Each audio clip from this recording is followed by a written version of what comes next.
So very good afternoon to everyone. So let's start the week four's problem solving session. So these were the these were majorly the topics covered in the week four by Professor Sankaran. So firstly he started with the electrostatic electrostatic lenses, then followed by electromagnetic lenses, then majorly like basics of the SEM were covered, like resolution, magnification, depth of field, and aberration also, and how to correct them, and then some briefing about the thermoionic and field emission guns. Then electromagnetic lenses also he covered, and then last one will be covered later. So this is the this already been covered in just a briefing session for the theoretical part. Uh, this is the this the depicts the SEM, the different parts and components of the SEM, and different like one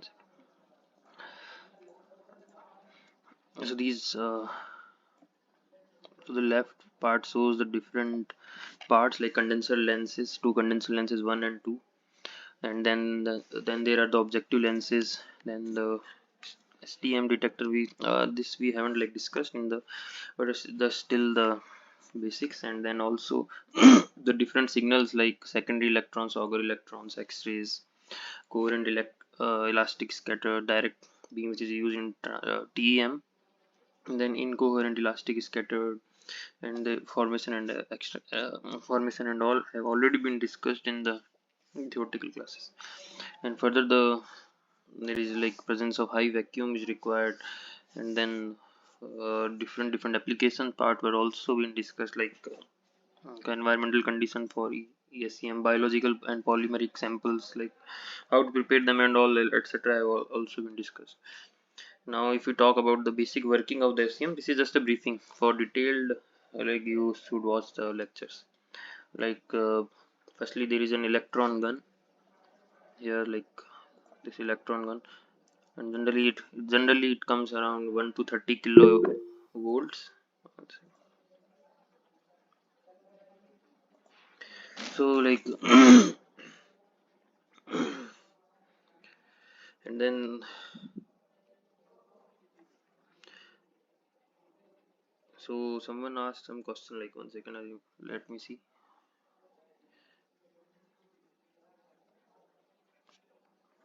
So So there are many reasons we can say, suppose if it's like your filament is one of the reason is that if a filament says not in not there is no vacuum, suppose it is like oxygen is present or basic atmosphere is present, then a filament will burn out, like we can say your light bulb, like uh, if you open it, like generally the filament will burn out. So one of the reason is that. And also, if you the air will be present, then your the electrons would also collide with your gas molecules, and probably they won't reach your sample. So how will you be doing the imaging part? So generally that's these are the some of the reasons like why the vacuum are required. There may be some other reasons also. Okay, I hope I was able to clear it out.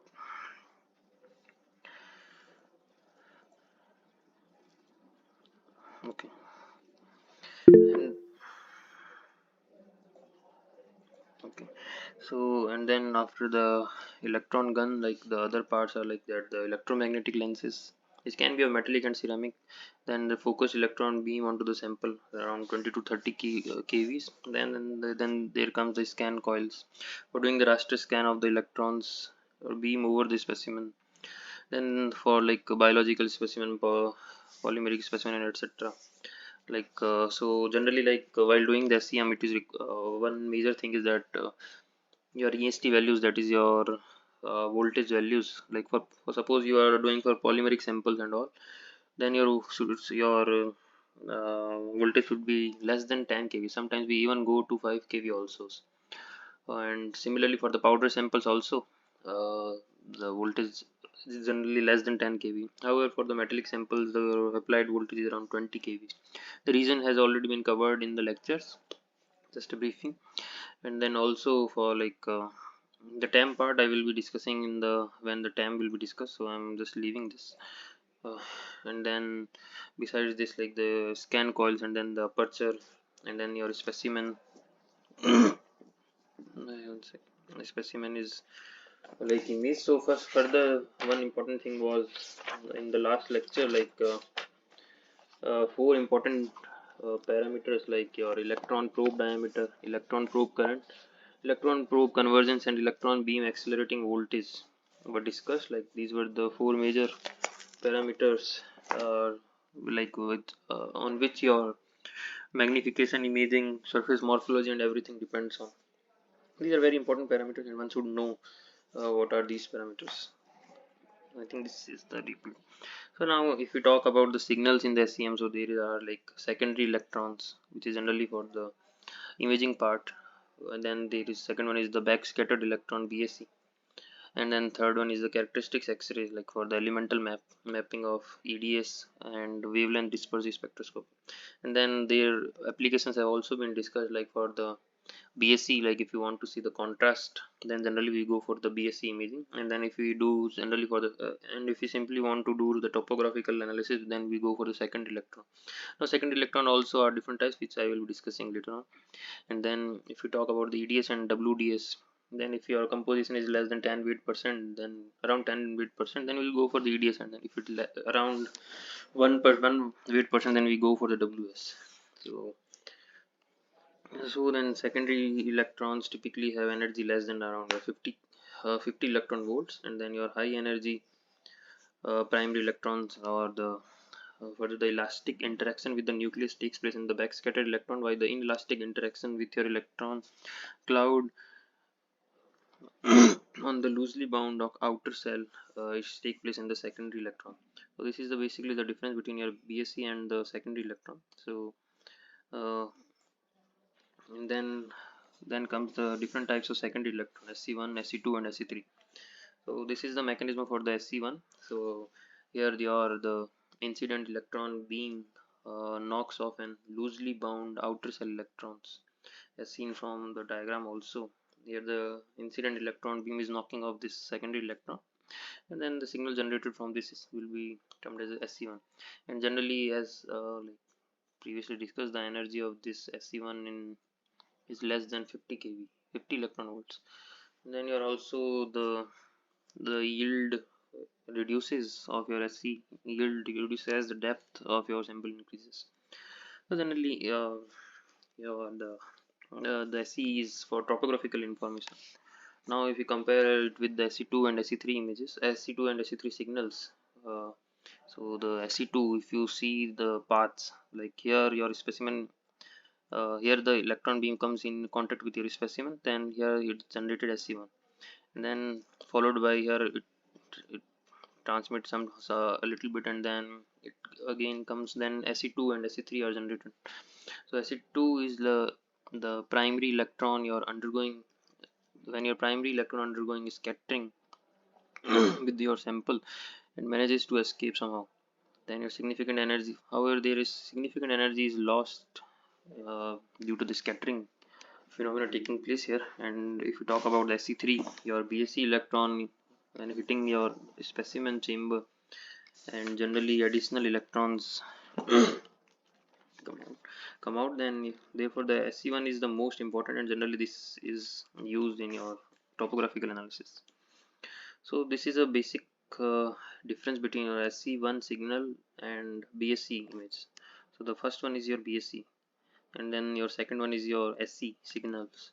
So I think in your quiz for the week 4 also there is some similar type of problem. So here when we compare both these two images, like it is clear that your BSE is showing the typical contrast between due to the atomic number difference between, like here it is some little bit darker, however here it is a brighter one.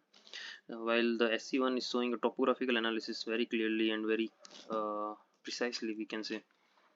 Uh, so if we like BSEs are generally considered to be the electrons like that exit from the specimen with your electron, like with your energy greater than 50 electron volt.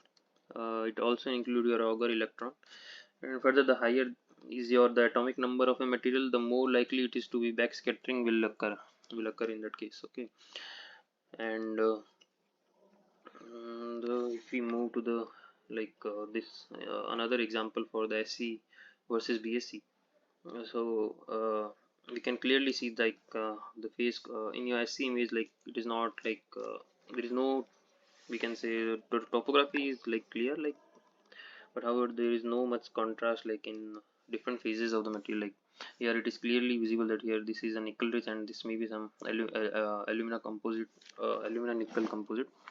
So similarly, like in your like problem, in your like one of your assignment, there is one gallium nitride chip is shown. So this was taken from the like e-waste problem. So generally, uh, like suppose your like electronic waste, like suppose if I am having some of your LEDs, and if I did some pyrolysis and some other treatment, then your in that sample your some char and metallic fraction will both will come. So if you want to see like whether the complete decomposition uh, or like complete incineration or some pyrolysis has been taken place, then sometimes we do BSc imaging. So there we are clearly like able to see like the some gallium nitride semiconductor chip was present in your char sample. So in that case, in that scenario, like BSc is like very useful in that. Okay, and then if we there were like what were the other things which were taught. So let me see like then at starting, like electrostatic lenses and electromagnetic lenses were covered, and then basic difference between them was covered, which is very important. So I will read the exact line from the lectures. The difference between your light optical system or electrostatic with your electromagnetic system. So in your light optical system, your image inversion takes place. So inversion takes place at an angle of around 180 plus minus 5, and further additional rotation takes place here. So if you have like double lenses, then it's further rotated back to the same. So in that case, like this is the major difference uh, between the electrostatic or light optical system with the electromagnetic system, that the image rotation takes place. And like this is also very important in your like TEM analysis also, so which will also be covered. And what I wanted to cover, mm, uh, so meanwhile, if you have any queries regarding what I'm like covering, so you can also like message or drop or mail me also in later cases. And further, like in the SC and BSc, like there was one major difference in the detectors also.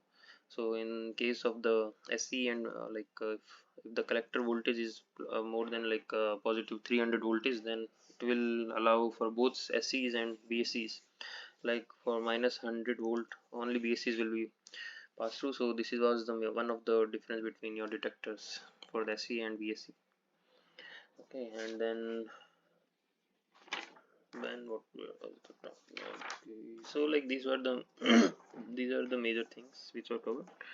So let's move to the MCQs. Some of the MCQs already been you have, I think you have already been uh, already did from your assignment and previous assignment. So first one is that the portion of your electron current that leaves the gun through the hole in the anode is called. So anyone would like to comment, or like I think it is already solved in your problem also. So the portion of your the electron current that leaves the gun through the hole in the anode is called the beam current.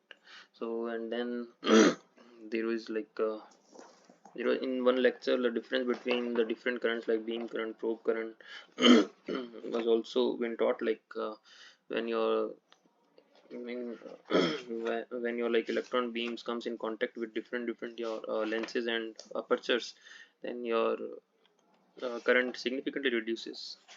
So it is not like that your beam current is similar to the probe current.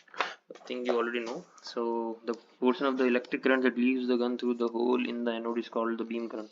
And the second one is that the space charge effect is minimum when, I think the space charge was covered in a quite good manner. Like what is it? If anyone would like to write what is this in the text in the comments, it would be good for someone who don't know. However, the space charge effect is minimum when your voltage is high and your beam current is low. So and then your another problem is that increasing in your working distance leads to what will be the effect of your working distance on spot size and image resolution? Anyone who would like to comment?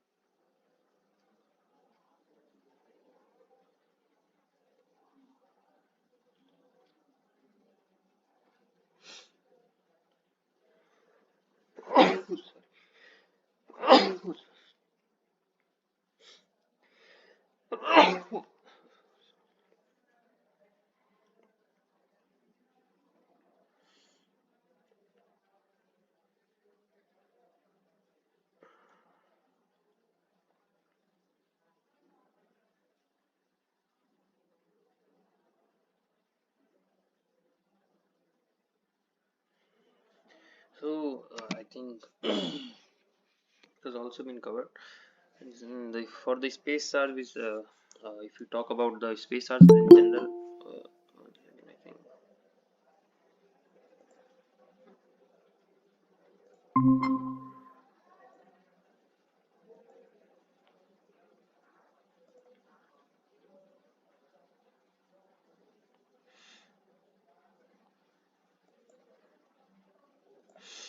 So if you talk about your the so the increase in your working distance leads to larger spot size, and yeah, it degrades the image resolution. So many of you have like uh, answered correctly in the chat box. So if I was talking about the space chart, so it causes like so when near your focal point, the electrons collect and form a cloud of negative charge. Okay, so due to which there repels and repulsion, and it also limits the emission of electrons from the surface. However, at higher electron volts, it is like lesser. It still can be minimized at higher voltage and lower beam current. Okay. So next, if you're moving to the fourth one, which of the following option is correct? So match the following. So this is from the current problem or this week's. Anyone who would like to say like or maths like the secondary electrons, backscattered electron, X-rays, and Auger electrons.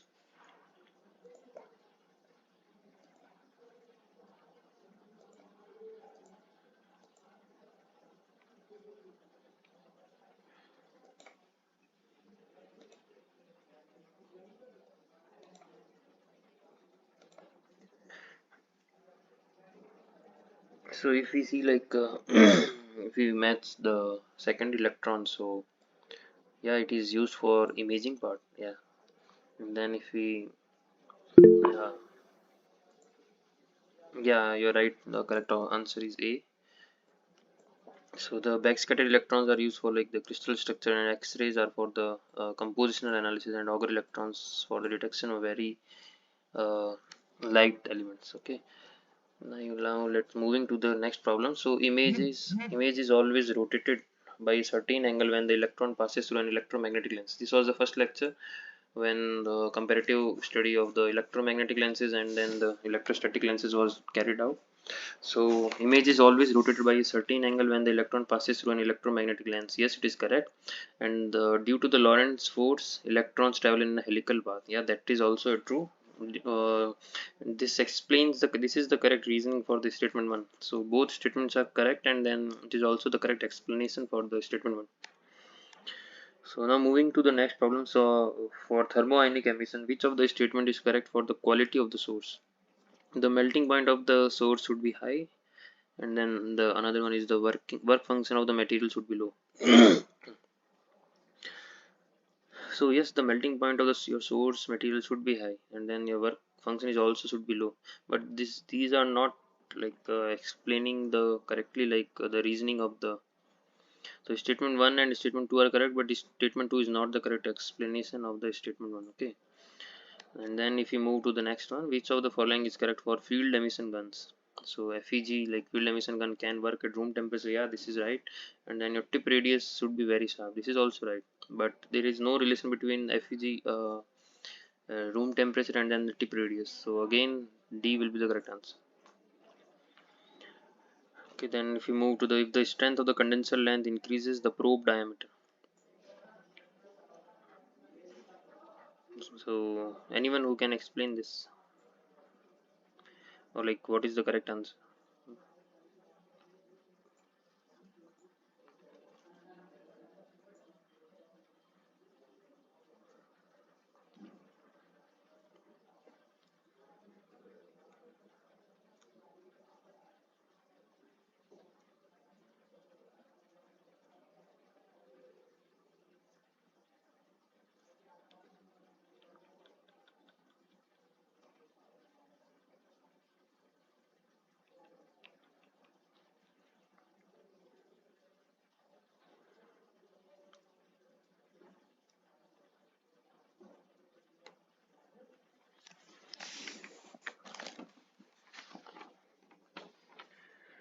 So this was the last lecture. It was taught in the effect of condenser length strength, length strength. So increase in your condenser length, it increases the demagnification of each lens and reduces the probe size. And further, the final probe size can only be reduced at the expense of reducing the probe current, and a conscious choice between minimizing probe size or maximizing probe current. Okay. So the correct answer will be your decreases. Okay. Now if you move to the ninth one, if we increase the condenser current, what will happen with the final probe current? This will also reduce. Okay. And which of the following option is wrong if you want to increase the brightness in an electron microscopy?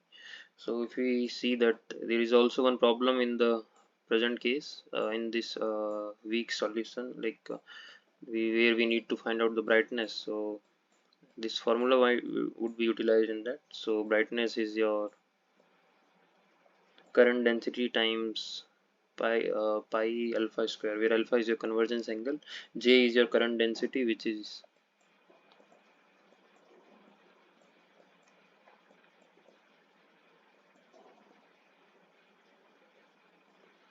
okay. So and here D is the gun crossover diameter, and then I is your cathode emission current. So none of the above will be the correct answer. Now moving to the next, these are the simple MCQs. So what is the primary function of a SEM? Yes, to produce high resolution. Uh,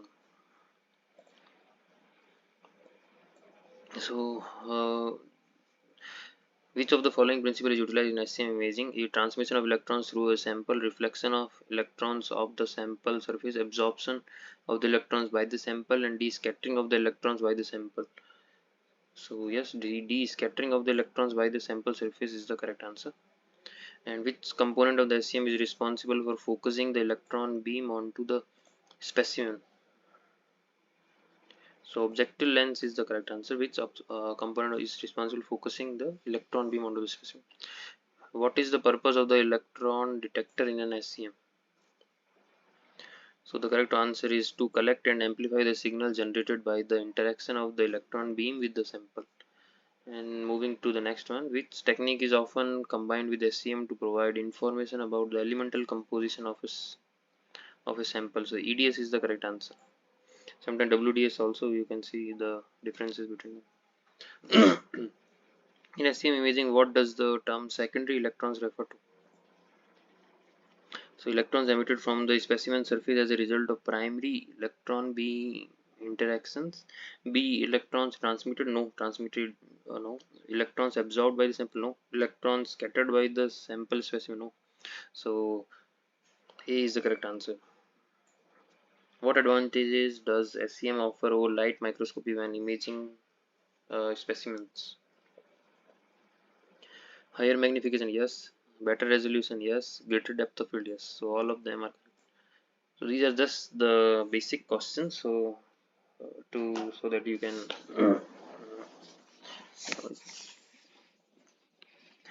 Visualize it. So next one is, which of the following statement about SCM is true? It requires samples to be coated with a conductive material. Yes, this is correct. It uses visible light for imaging. No. It can only produce 2D images. No. It is primarily used for studying live biological specimen. This is one of the application, but not primarily.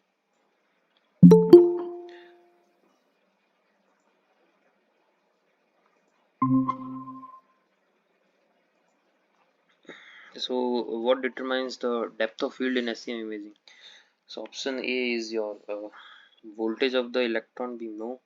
Magnification level. No. Size of the aperture. Yes. And type of the electron detector used. Okay. So C is the most correct answer. Which of the following is not a limitation of SCM? Limited sample size. Samples must be conductive or coated with conductive material. Limited depth of field. Inability to provide elemental analysis of the specimen. So D is the correct answer. Okay. Now these are the three simple MCQs. So first one is, if an SCM operates at an accelerating voltage of 20,000 kV and the wavelength of the electron is approximately this nanometer, what is the momentum of an electron in the SCM? So we know that the momentum can be calculated from the h by lambda, where h is your Planck's constant, and then if you will be dividing, then so these three you try to solve this, but you can take a screenshot of these. I am just I'll just tell you how to solve this, and then in the next class you may tell me what are the correct answers. So momentum you can calculate by h by lambda. Second one is, a sample is analyzed using SCM and the magnification is set to 5000 times. If the actual size of a feature on the sample is 10 micrometer, what will be its apparent size in the SCM image? So here the apparent size can be calculated by your actual size divided by your magnification.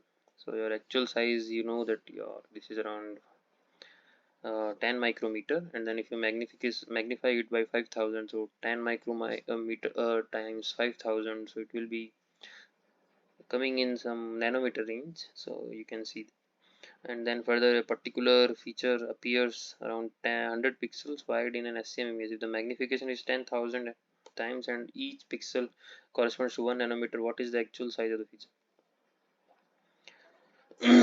So this can be calculated by your actual size will be your pixel width times pixel size times magnification. So 100 is your pixels, number of pixels, and then 1 nanometer your 1 nanometer is corresponded by your 1 pixel.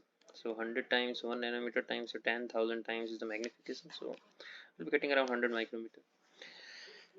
So these were majorly the things which I wanted to cover, and if you have any doubts, feel free to discuss. Then we'll discuss and we'll try to solve this. So any problem if you are having facing in solving the this week's assignment or quiz or some other doubts, we can discuss now,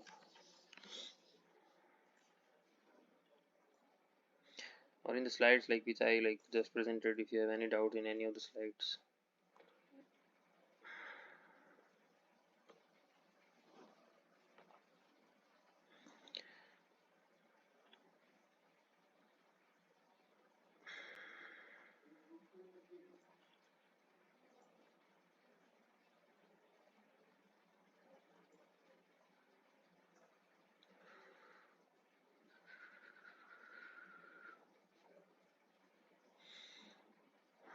Okay, then if not, then you can also mail me on the discussion forum, so I will be replying to your doubts. So these were the things which I wanted to cover in this week's tutorial. So if not, then let's wrap up the session, and we'll meet you all in the next week then. Okay. Okay, then have a good evening. Okay.